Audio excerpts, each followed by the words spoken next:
प्रमोद भैया के पुराने गाना।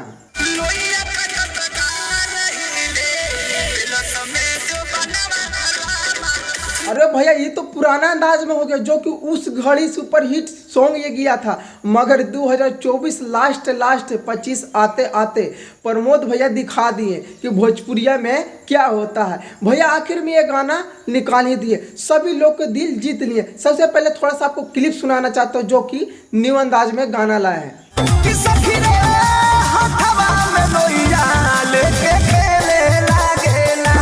तो भैया जब ये गाना आप सुने होंगे तो दिल खुश हो गया, क्योंकि ये इस चैनल से चाहा है, कोई मामूली चैनल से नहीं चाहा है।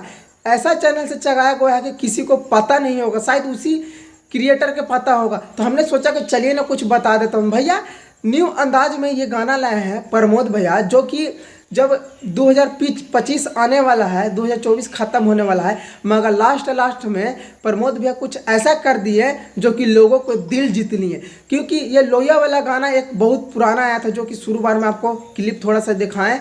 अब ये गाना न्यू अंदाज में आया है, लोहिया के ऊपर आया है, जो कि लोहिया धके कुछ ऐसी मतलब टाइटल, और बहुत ही तगड़ा का गाना। जब सुने तो दिल खुश हो गया, क्योंकि सभी लोग को कमेंट आ रहा था कि एकदम बम्पर गाना कब आने वाला प्रमोद भैया के। तो आखिर में प्रमोद भैया रिकॉर्ड तोड़ दिए। भैया इस चैनल से गाना चाहेगा तो एक बार जाके बिल्कुल सुनिएगा। सुनने के बाद मेरे चैनल पर नए हैं तो सब्सक्राइब भी जरूर कर दीजिएगा। भोजपुरिया माघी से हर लेटेस्ट सबसे पहले आपको पास देते रहे। सबसे पहले मेरा बात ये कहना है कि ये गाना जाके आप सुनिएगा, सुनने के बाद मेरा वीडियो पर कमेंट करिए क्या बढ़िया लगा कि नहीं लगा। मेरा अंदाज से है कि ये गाना कल तक पूरा ट्रेंड करने लगेगा। अब ऐसा नहीं है कि गाना आप सुनने के बाद एक स्टोरी या रील्स नहीं बनाएंगे, और रील्स भी इस पर काफ़ी तरह अच्छा से बनाया जा रहा है, बहुत ज़्यादा रील्स बनाया जा रहा है। कल ही चैनल पर अपलोड हुआ है, बहुत ही तगड़ा के। और बाकी मिलते हैं अगला वीडियो में। बाकी अपना ख्याल रखिएगा, स्वस्थ रहिएगा, मस्त रहिएगा। ऐसा अपडेट आपको पास हर दिन देता रहूँगा। तो मिलते हैं अगला वीडियो में।